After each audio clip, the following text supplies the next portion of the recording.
Namaste, everyone.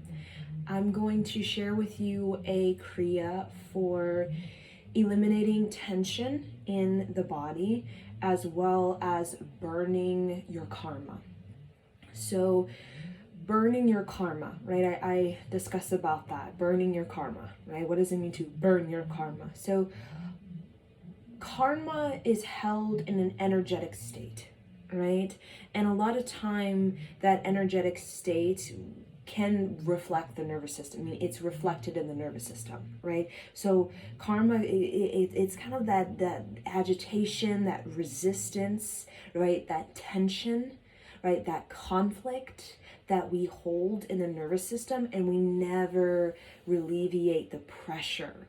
And then the pressure, it builds up, and then it can even cause disease, right? Kind of a nervous system collapse, right? That can kind of bleed into the bloodstream and then kind of bleed into the organs, and then, right, and cause sort of a dysfunction in the body, right? So the karma, it does stem from internal conflicts. It does stem from tension and pressure that we've built up over the years, right? Where we haven't alleviated the pressure, right? It can even come from the grief of emotions, right? The holding on to it. We talk about the tension of the emotions, the tension of the mental state, right? The tension of the physical body, right? And we hold on, we don't know how to alleviate, right? And what happens is it becomes a dysfunction, right? A blockage, right? And that can be psychological, that can be a blockage in the flow of chi in the body, right? And that can also be reflected in the chakras, right? So there are people who can look at your aura, right? And they can see the chakra imbalances and how the chakra imbalances or the glandular imbalances, they can reflect, for example, like if you look at the adrenal glands and you kind of scan the person's body and you see the adrenal glands, they look kind of, they look fatigued, right? That can reflect you could say the kidney deficiency, right? And the, right, you can even look at the thyroid gland, right? And you can kind of scan that sort of the tightness in the thyroid gland, and you can even see it in the shoulders, how tight the shoulders are, right? And you could see that there's most likely unexpressed words, right? Bottled up, right? And if you talk to that person, they can say, yeah, I've been wanting to say this for a long time to this person, right? But I've been holding it in, right? So that can create tension in the shoulders and tension in the neck. And that also, the tension in the neck can also really affect the lymphatic system, where we can get sick, right? We feel sick a lot, right? Because when the lymphatic system's not flushing properly, right, we get sick. Our immune system kind of gets slow, very sluggish, and it's not very strong, right? Because the lymphatic system is a flusher. It really does flush out the toxins, right? So they don't just sit and kind of molest our, internals, right? So burning through karma, we also do have past life karma. We also have childhood, kind of parental karma, right? That again is associated usually with past lives, or associated with our spiritual growth in this life, right? So our childhood is not random, right? Usually we pick our childhood for it's divinely orchestrated, even if it's very tough love, even if there's a lot of abandonment, a lot of trauma associated with it. It seems like everybody has a traumatized childhood on this planet, because really the inner child wants to express. And we come from a past on planet Earth, where we come from, the baby boomers, World War I, World War II. I mean, we come through a lot of angst, right? A lot of anxiousness and in our society, right? Where we feel very unstable. We feel, the fight or flight, because we're, the past of where we've been. So that kind of creates you could say a childhood where we can't express ourselves. There could be fear associated with the childhood, neglect associated with the childhood, because of the instability of the society at, a lot of us, right? Even today, right? So And the instability of the childhood really does have to do with a lot of the tension the parents hold, right? The tension that they hold, right? And then their own internal conflict, their own inner anxiousness, their own sort of agitation, their own inner aggression, right? That they've built up over years. And that kind of can spill over into the childhood, right? The childhood for the young ones, right? So the karma, burning through the karma is, I see it as, it's more about repairing your energy, right? So all of us, we have this energy state, right, where our aura is most amplified, our arc line is very bright and clear, the radiant body is the arc line, I see it, and the chakra systems are spinning appropriately, they're very luminous, right, and they're very vital, right?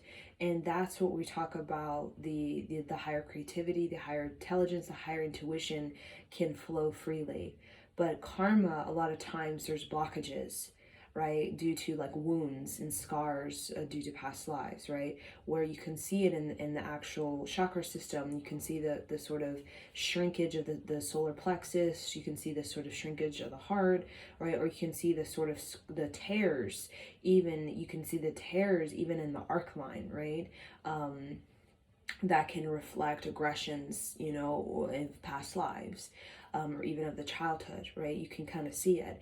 So really burning through karma is more about just repairing your energetic state, more so than when we think about karma as in, you know, the cause and effect, right? It's the cause and effect. There is a kind of cause and effect relay, right? The you know, the cause and the effect, right? The aggression of the parents, the effect is the trauma of the child, and we kind of relay through that, where we go kind of back and forth with that, right? And that can create an energetic pattern in the subconscious, right? Where that can show up as like a phobia or fear or even an addiction, or sort of what we call as a bad habit. You know, a bad habit, we call a bad habit is seen as a destructive habit, or a habit that is basically belittling, self-belittling, or a habit that is doing something and not being responsible for that. That's what I call bad habit, is doing something and not being responsible for what you're doing, right? Not having that responsibility for what you're doing. So a lot of the cause and effect, the karma, it does kind of burrow in our basement, our subconscious, right? And it projects out from the basement of our lives, right?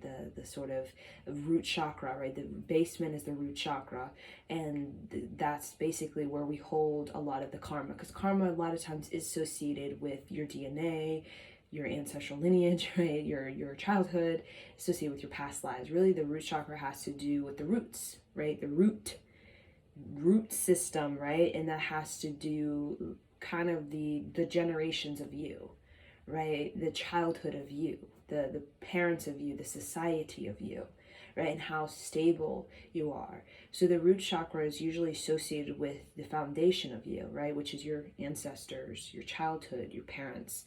So that's what we talk about. Karma is usually associated with the root chakra, and dharma is usually associated with the arc line, which is from ear to ear. It's the akasha, and the akasha is about your self-knowledge, right? Everything about the arc line, your akasha, has to do with intuition, intelligence, creativity, and psychic abilities, and that is developed through repairing your energy, right? So it's very much, you know, like a plant, right? So like a plant, we know, like a plant who doesn't have deep roots, the plant is, right, it's more of a vulnerable, right? It's not as secure, right? So a lot of times if there's a major wind, the plants just kind of rip out of the ground, right? Because their roots don't keep them secure, right? So a lot of us, the root chakra, right, we talk about the karma, right, is your energy, right? It's your ability to be stable, like a tree,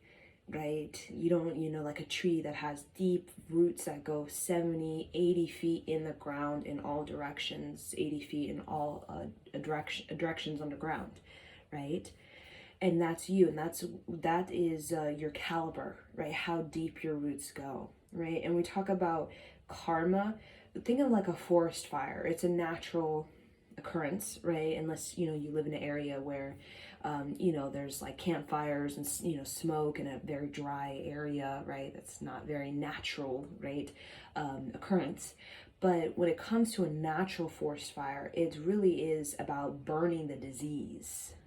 Because have you seen a forest that has like a disease where one tree gets it and then like months later the whole forest has it? You know what I'm saying? Because it spreads through the root system. It spreads through the root system. It spreads through the soil, right? Because the root system, they're all connected through the root system. So you kind of like like a claw, and the other picks it up through the root system, right?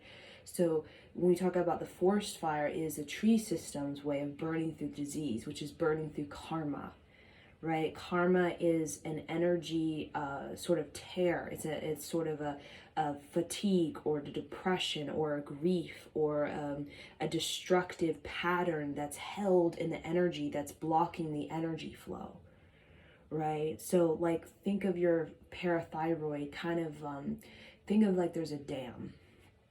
Beavers make dams, right? And they're really, and just like you can say internal, like in toxins or bacteria, when we're not, moving the energy, right? When we're like a little slow river that's like a creek that's barely moving, the dam can get very big. The buildup can get very big until it becomes this huge sort of clump, right?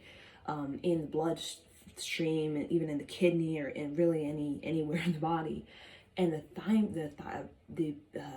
lymphatic system, when you flush it, when you work with the whole thyroid, parathyroid, you flush it, it becomes like a floodgate that opens, and that water so fast, the flush is so massive, it takes down the dam, right? The blockage, right? The dam that's gotten really big because there's been no water flow to push it out, right? So that's very much kind of how I see the lymphatic system. And when it comes to pushing out the toxins that get very clumpy, murky, and kind of just sit there in the body like a dam, right? There's always a downpour, right? A rainfall that the beavers are like, oh no. Because when the downpour comes, they know most likely their dam is going to be pushed out. Right, because of that extra flow of energy that's going to push against their dam and break through their dam, right? So that's kind of what we see as like breaking through blocks, right? In the practice of like yogic science, Kundalini, it is very much about, that's how we break through blocks, is we create a lot of energy, and then the flow of energy, the circulation gets so high, right? Like a rain, right, in a little, a sort of shallow river with a big old dam, and that extra energy, like extra rainwater, floods in and literally pushes the dam down, or pushes against the block and completely breaks through the block, breaks through the dam. And then all of a sudden you get the flow, right? The debris starts to be carried away, the debris starts to flush out, the debris is carried out of this river, right? Carried down, out, right? And that's kind of what we see as like repairing your energetic state, repairing the chakras, because we do have like dams in our chakras where it's like a buildup of tension, like a dam. It's a buildup of tension, and the energy flows, but it can't flow, so it flows around, but it can't flow. Like it just can't flow. It gets kind of built up, right? Kind of like it's pushing against it. And that causes an inner agitation. You're agitated because the dam, the blockage is here, but the energy is trying to push against it. And that's why you feel agitated. That's why you feel the push and pull. It's like, I want to go, but then I can't go. I want to go forward, but I can't go forward. I want to go forward, but I can't go forward, right? So sometimes you need more energy, right? With anything, right? You need more energy to you want to push against the dam, but you can't because the dam has gone so big, whatever that is, the blockage and whatever chakra, you need more energy channeled down, right? Like a great flood. And that force will will break through, right?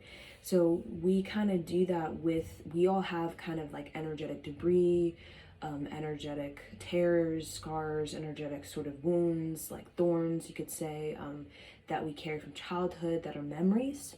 I see little thorns in us as like memories that are kind of fester in us, like little thorns that are just kind of, they kind of scratch us inside, like it kind of scratches, right, from the childhood, the memories. And really the burning of your karma, like a forest, it really is just kind of, it's just like burning and eliminating the blockages, what's causing the fatigue, what's causing the depression, right? And the forest fire, you don't need to know what caused it, right? Because the forest is like, the disease was caused by some foreign bacteria that came from who knows where, right? It doesn't really matter like what caused it. It just matters about burning it through, right? It just matters about repairing your energetic state, right? So it's not so much dwelling and trying to figure out what it is, right? It's more so of just clearing it out and getting yourself back into a good energetic state, right?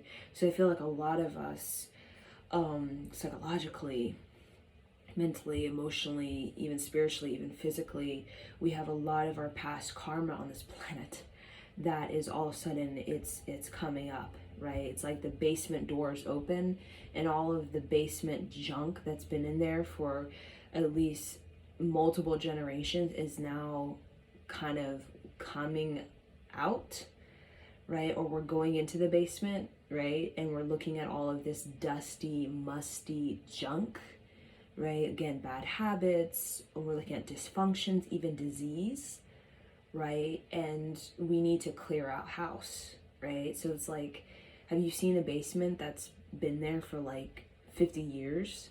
It looks really gross. Or nobody's been in that basement for 50 years.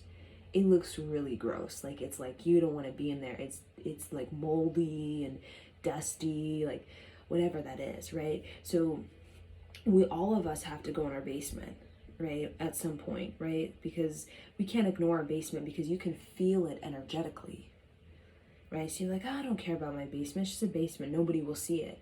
But you can feel it. You could feel what's in the basement. It does have an effect on the whole house, right? So, and people are becoming more sensitive. The feng shui, right? Feng shui is like whatever's in your basement.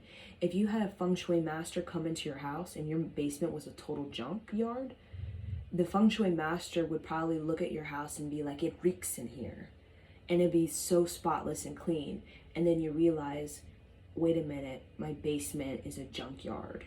And that's what the feng shui master's picking up on, right? So it's like you know, when you become energetic, you kind of can sense the energetics.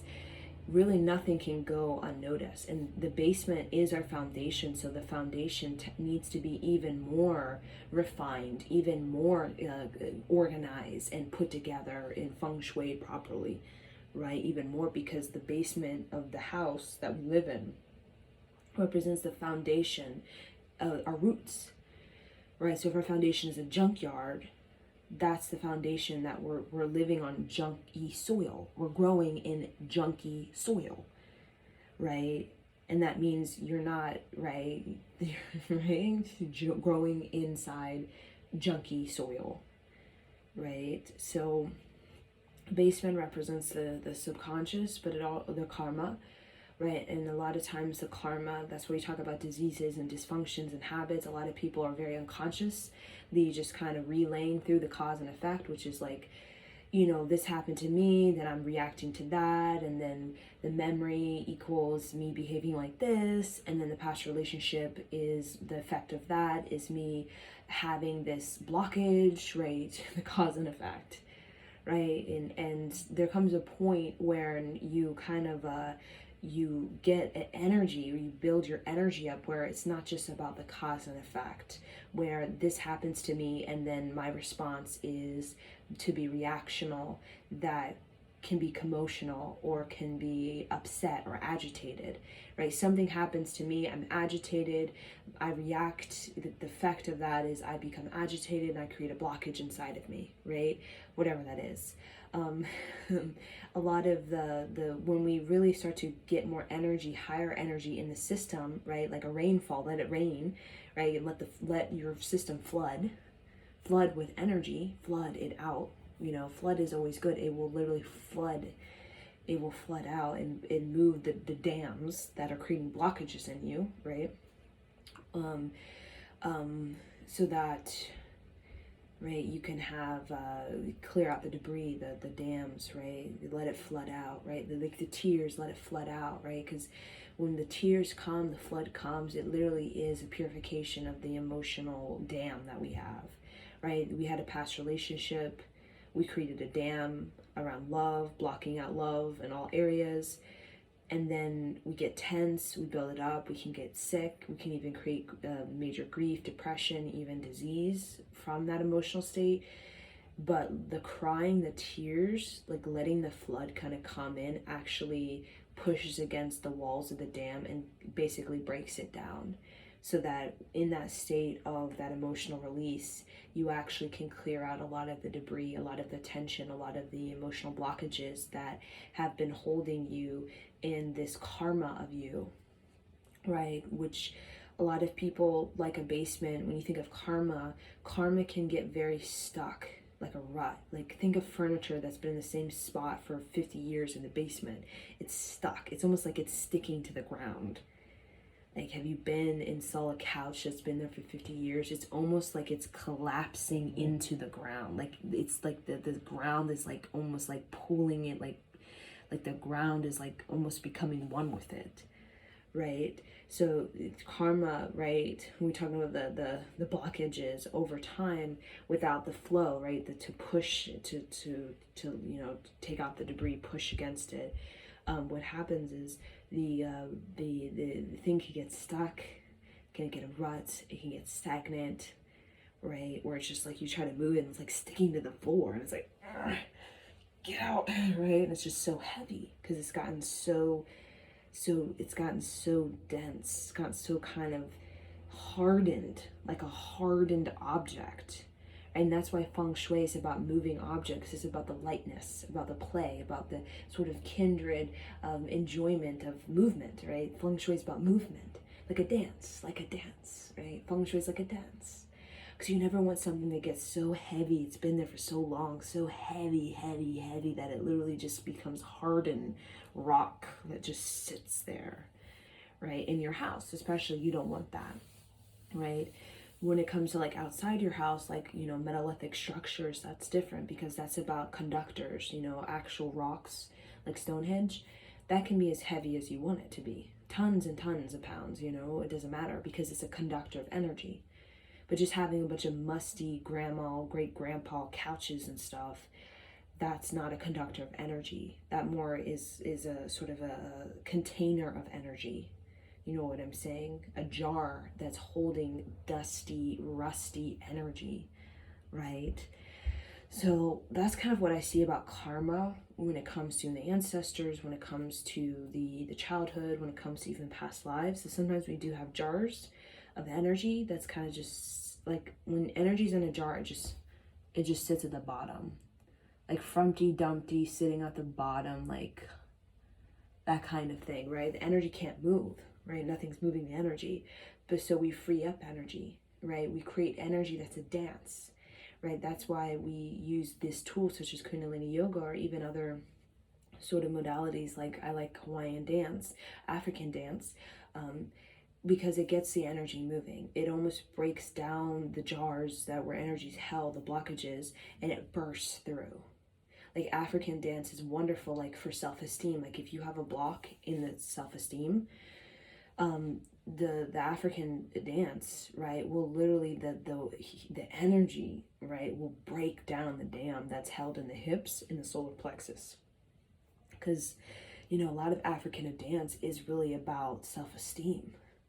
And that really is breaking through the solar plexus block and the hip blockages, right? I mean, when you've seen those African dances with the hips, I mean, it looks like most people who did that or would attempt that would break their hips, because the hips are so liberated, right? And that's what happens when you have high self-esteem. You're very liberated. You're very, you feel very content in your confidence and stable in your ability to manifest. And that's what African dance is about. It's about celebrating the fact that I can manifest whatever I want. And then Hawaiian dance is working with the opening of the heart, right? And the opening of the throat, and also the opening up the kind of the womb, you know, the fertility, it's like a fertility dance, like a fertility, sort of a place of welcoming, right? A place of welcoming, a place of sacred sexuality, right? A place of healing of the heart, right? Of expressing your emotions, right? Feeling one with your emotions, right? Feeling forgiving and compassionate with your emotions, right?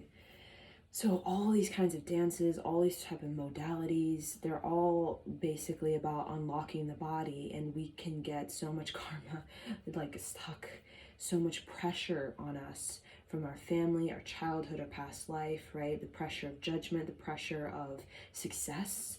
The people get sick on the pressure of success just as much as they get sick on the pressure of judgment. They get sick on either side.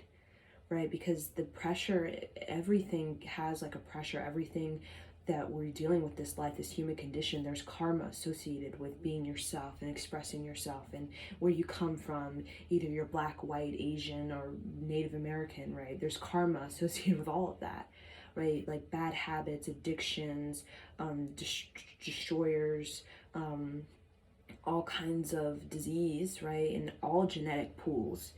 But the lineages, when we talk about the ancient lineages that were seen as the prosperous lineages, they had a steady, strong practice of whatever their modality was. It could have been like an African dance, a Hawaiian dance, a yogic science, a spiritual practice, basically. Right, a lot of the lineages that have a very strong life force, meaning the lineages don't have like a lot of disease or destroyer dysfunction, or a lot of like inner conflict, a lot of tension in the previous generations, is because a lot of these generations have had a very strong heartbeat, very strong life force that they taught the younger generations taught the younger generations, and so on and so on. Right, so there are lineages, right, bloodlines that actually are, I wouldn't say more powerful than others, but have a stronger life force than others, right? Like I was talking in a previous video about ancient Egypt, that the Egyptian bloodline actually has a very strong life force, because the sort of the many generations of ancient Egypt actually had a strong spiritual practice that was well ingrained in every generation preceding. It wasn't one, they missed one generation. Every generation had a spiritual practice, not just one.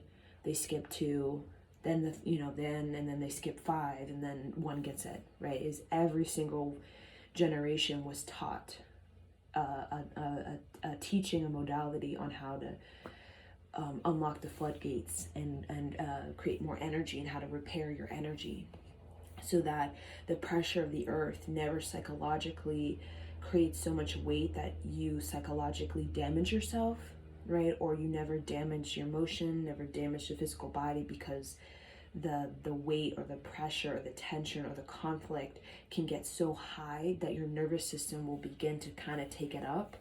But once your nervous system really collapses, that's it.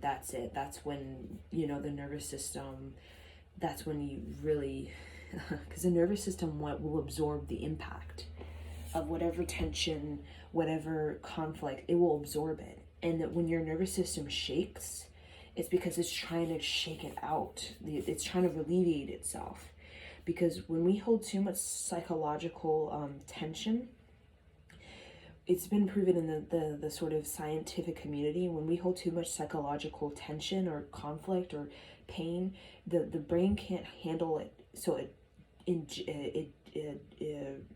injects it into the body, and usually it goes into the spine, right? So a lot of people who have a lot of mental conflict, a lot of psychological, like, their face is like this for 10 years, like so much tension, usually they have a lot of spine, they can have a lot of spine deficiency, or a lot of spine pain in I want to say the cerebral spine, and the top of the spine, but I also want to say about going into the base of the spine. When you have a lot of psychological pressure, the brain can't handle so much stress. The body can handle a lot more stress than the brain, so the brain will just inject into the spine. And we know the spine, if the spine gets worn down, the nervous system will take on the rest. Right? So that's why we move the spine a lot, because any stress psychologically, when we move it and create energy in the Kundalini, right at the spine, basically the Kundalini will move it up, like, because a lot of the stress will go down, down, down. It will sink to the base of the spine, right, and go to the hips, and then it'll go to the knees, right, and then even go to the ankles, where your ankles will get really big, right. So it'll heavy, like it'll push you down. The stress, it's like energy, it's like weights. And gravity, you'll feel it being pushed down. You feel in the hips, you feel in the knees, even the ankles and the base of the spine. Even you feel in the shoulders, like it's a weight, right? So the Kundalini, it's almost like it does a reverse sort of effect, right? The gravity of stress, it's very heavy, it's pushing you down, and sometimes the pressure, the body's not meant to be pushed on too much. It's not, the pressure on the body is not meant to be too much. When it's too much, the body gets really, really burdensome, even agitated. So the Kundalini is like levitation, right? It's about the energy. You're pushing the energy up like a floodgate. And you're in the pushing of the energy up. Any dams in the spine, like, because we can have blockages in the spine, the dams in the spine, the Kundalini, the floodgate will literally push against the dam, break through the dam, and then literally any debris that's still lingering, it will push it out, and then you'll see a lot of heat in this arc line, this crown chakra, and it'll literally just push the debris out, and it will basically dissipate, and it will basically deconstruct the debris, any excess debris. And the same thing with the thymus. When the thymus has a lot of, I just say debris, right? Toxins, bacteria that are like dams, that really blocky, clumpy, junky, it will sweat it out, right? It'll force it out, literally push it out. You cry it out, right?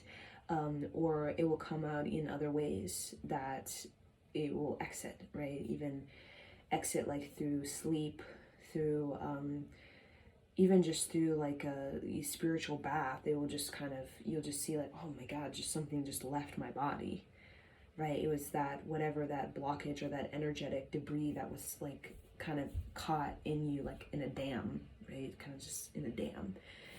So a lot of us have like all these kinds of dams and blockages inside of us that create all kinds of, like, when we start to do the Kundalini, like I notice people, it's like, like it's almost like painful to like move the body because they have a blockage, right? And they could wherever you feel it, like sometimes you could feel it in the adrenals, you could feel in you could even feel in the neck, the thymus gland, thyroid gland, even the shoulders, right? You could just feel it anywhere. You could feel it psychologically. When you begin to move the energy, think of it when you have like psychologically a room and there's just like furniture in the room. And when you lift up the furniture to like remove it, it's like, it's a heavy, like picking up furniture, it's heavy, right? But when you remove it out of the room, the energy feels a lot lighter, right? So the whole thing about your whole body is to keep it light, right? But we need a tool to keep it light, because there's so much pressure on us as human beings. There's so much coming at us. There's so much, karma, from everywhere, from habits, addictions, temptations, friend groups, childhood memories, traumas, even curses, and all kinds of sort of dysfunctions and blockages that we have. So the feng shui, kind of like you're your own feng shui master, is really about the movement, right? The movement, like African dance, Hawaiian dance.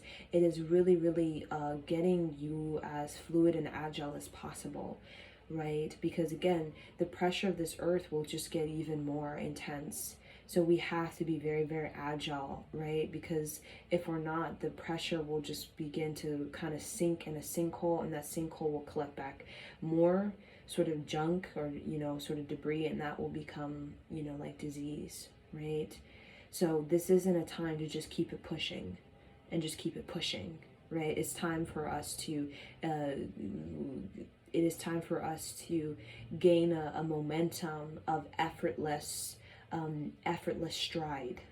That's a lot more beautiful than just pushing and hustling and hassling. Effortless stride is like you have the agility where you could stride a lot longer than the pushing and shoving, because you have the agility to keep striding, right? Because you have the flow, the chakra opening, the chakra balance.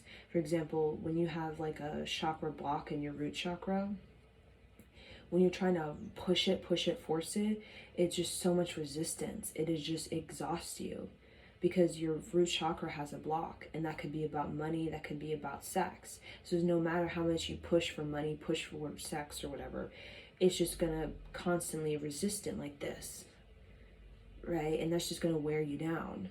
So we're finding more sophisticated ways to actually pushing ahead, and that's about, it's a lot easier to unblock this root chakra and then stride forward than trying to push when you have a block, and then push, right? Because that can wear you down. So effortless stride is more of the unblocking of the energy, letting the energy give you the magnetism that will literally put the right match together with you, right? So if you have a huge blockage when it comes to wealth, whatever, that low self-worth, low self-esteem, right? No matter how much pushing you do, if you still have that low self-worth, you're just going to attract low self-worth. So it's not just about the pushing, it's about also the unleashing the flood and letting the flood clear out the dam in you, so that when you move forward, you can move forward, and the effortless stride, the magnetism you're beginning to have, will just bring you halfway to it, right? It literally you'll just one stride, you'll already be like halfway there, because you've done the heavy lifting already energetically. So you know what I'm saying? So that's what I see as karma, and the dharma, and kind of healing that. So we're just going to rub our hands together.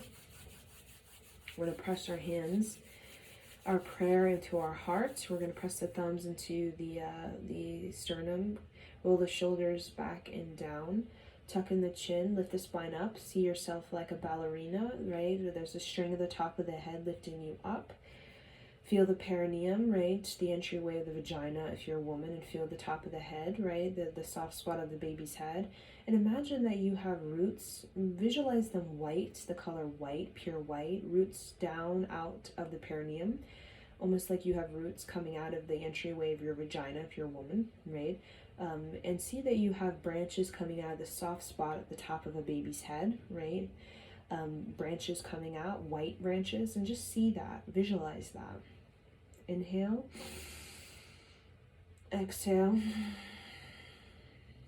What we're going to do is tune in with Ong, O-N-G, Namo, Gurudev, Namo, right? It's a prayer to call in the higher beings, the archangels, the earth angels, that are here to kind of facilitate our mastery, our ascension, and our victory in life. So inhale, exhale, and inhale to chant with me. Om Namo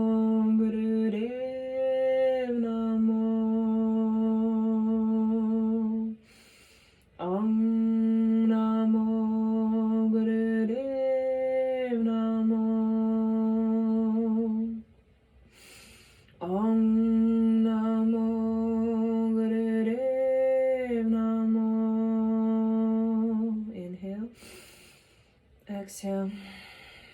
We're going to do our protection mantra. Imagine 4 pillars of light around you, to the right, to behind you, to the left, ahead of you, right? And visualize each of the 4 pillars with each sound, spinning it around you clockwise, and seeing royal gas stove blue spinning very fast around you in your aura, and see that your aura becomes this royal blue aura. Inhale. Adgadename, Jagadgadename, Satgadename, Siri Gudade, Vename. Adgadename, Jagadgadename, Satgadename, Siri Gudade, Vename. Adgadename, Jagadgadename, Satgadename, Siri Gudade, Vename. Inhale. Exhale. Now we're just going to come into a cat-cow to open up the spine. It's always good to open up the spine. And I'll play a mantra for you all. This is a wonderful mantra, particularly I see it for clearing of the karma, especially the ancestral karma, the parental karma, right? And how the parental karma, the parental tension, agitation has sort of dumped into you and your subtle body. So a lot of the parents, the tension of the parents and their own inner frustrations, inner anger of the parents can actually dump into the subtle body of the child. And then a lot of us as adults carry the subtle body tension of our parents, frustrations, their own agitations, right? So the subtle body is the inner child.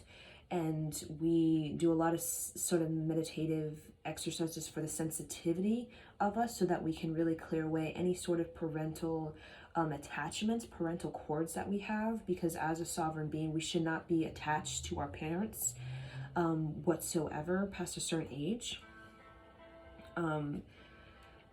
We are connected, but the subtle body, we clear it out so it can be our own.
Now flip the wrists, and you can bring the wrists up and down to kind of open up the wrists. So bring the hand up and down, and then continue with cat-cow.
Now interlace the fingers together and press them down. And we'll call it a third finger, a third hand, and cat-cow.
Inhale, stretch. Stick the butt out, belly buttons being pulled to the earth. Let the neck, the head come back. Exhale on the back.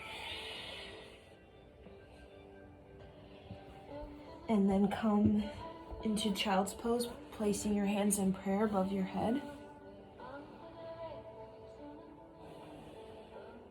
And long, deep breathing.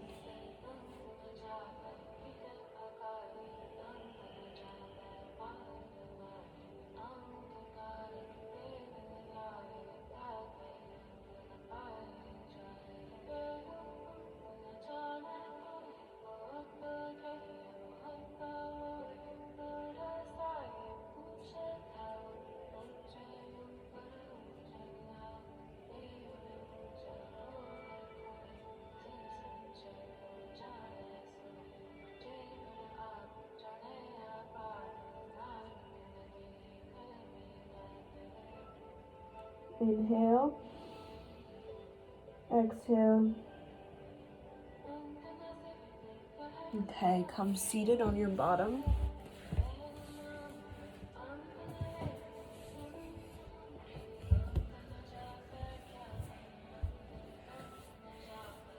So what we're going to do is we're going to rotate the base of the spine to the right, clockwise. And we're going to chant this mantra while we're doing that. So just kind of get into the motion, right? Get into the rhythm of it. We're unlocking the root chakra. We're basically turning up the soil, right? The soil. See it, the soil. Think of the perineum as the soil, right? The womb, right? If you're a woman, right? We see the womb as soil, right? So we're turning up the soil, right? Turning up the soil also prevents what we know is the soil can get very clumpy, can get even moldy, right? You have to turn up the soil to keep it vital, right? Keep it energized, right? So that it doesn't get stuck and stagnant and rut, and that creates must and musty, rusty, kind of sticky sort of dirt. So we're tossing up the soil. We're going to use this particular mantra. The mantra is Ra, Ma, Da, Sa, Sa, Se, So, Hum. Ra, Ma, Da, Sa, Sa, Se, So, Hum. And you're going to say it very much with a kind of tone of voice, very sharp, right? So this mantra, right, this mantra is very healing. So we're going to kind of inject this into the root chakra, into the base of the spine. Almost like you're injecting medicine, right? Ra, Ma, Da, Sa, Sa, Se, So, Hum. Ra, Ma, Da, Sa, Sa, Se, So, Hum. Ra, Ma, Da, Sa,